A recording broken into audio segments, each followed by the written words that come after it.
महाभारत में रसिकों का जो अनन्य धर्म है, एकांतिक भक्ति है, उसका भी वर्णन है महाभारत में।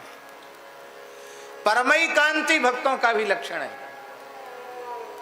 अरे श्रीमद् भगवद गीता जैसा शास्त्र महाभारत में प्रकट हुआ है, क्या नहीं है महाभारत में।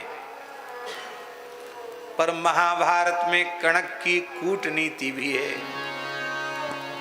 धृतराष्ट्र कणक नाम के ब्राह्मण को बुलाता है और कहता है, मेरे पुत्रों का पराभव होता जा रहा है और मेरे शत्रु पांडवों का की उन्नति निरंतर होती चली जा रही है। मैं जल रहा हूं अपने शत्रुओं की उन्नति को देखकर, तुम कुछ सलाह दो।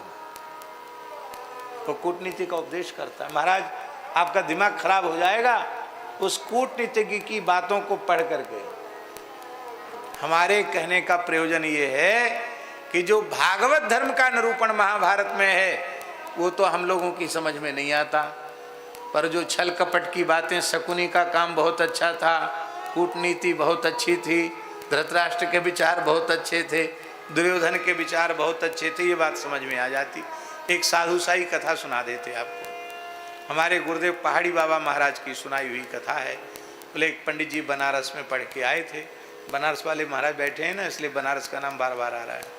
बनारस में पढ़ के पंडित जी आए और ब्राह्मण का धनहीनता से तो चोली दामन जैसा संबंध होता है।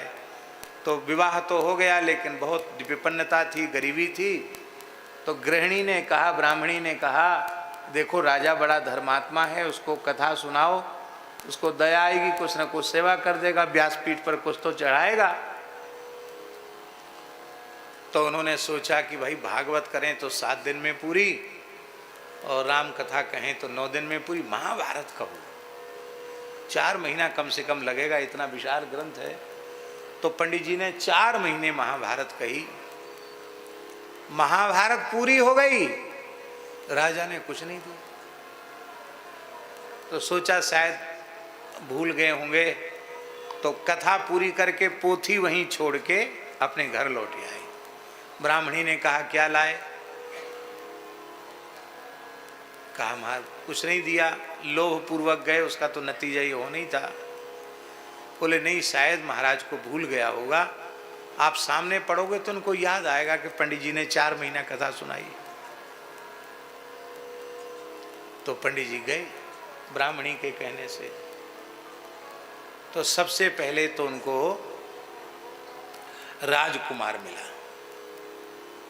उसने पंडित जी को प्रणाम करके कहा, वाह धन्य है, आपने इतनी बढ़िया कथा पहले क्यों नहीं सुनाई? आपकी कथा सुनकर सत्संग करके तो मेरी आंखें खुल गईं, मुझे बहुत उत्तम प्रेरणा मिली है।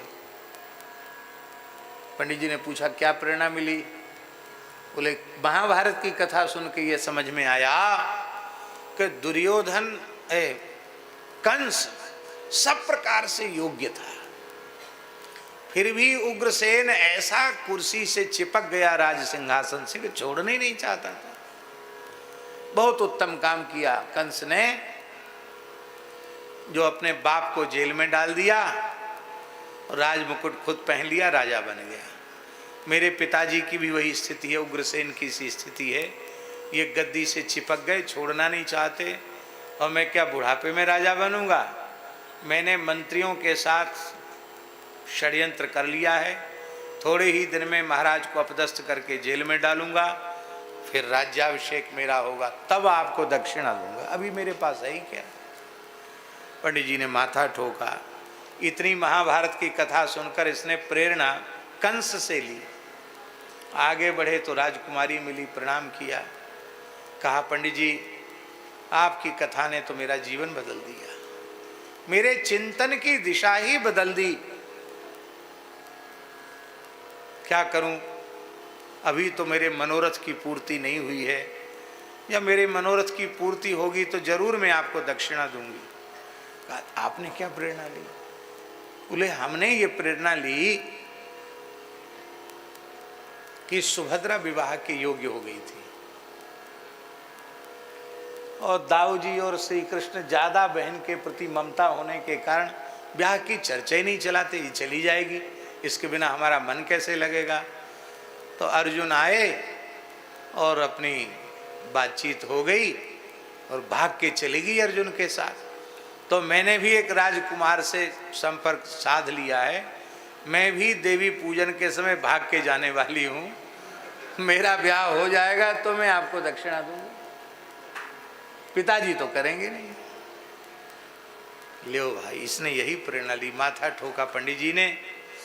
आगे चले तो महारानी मिली, महारानी ने कहा पंडित जी पाए लागूं, आपने तो मेरी दृष्टि अब तक बंद थी उसे आपने खोल दिया। क्या हुआ?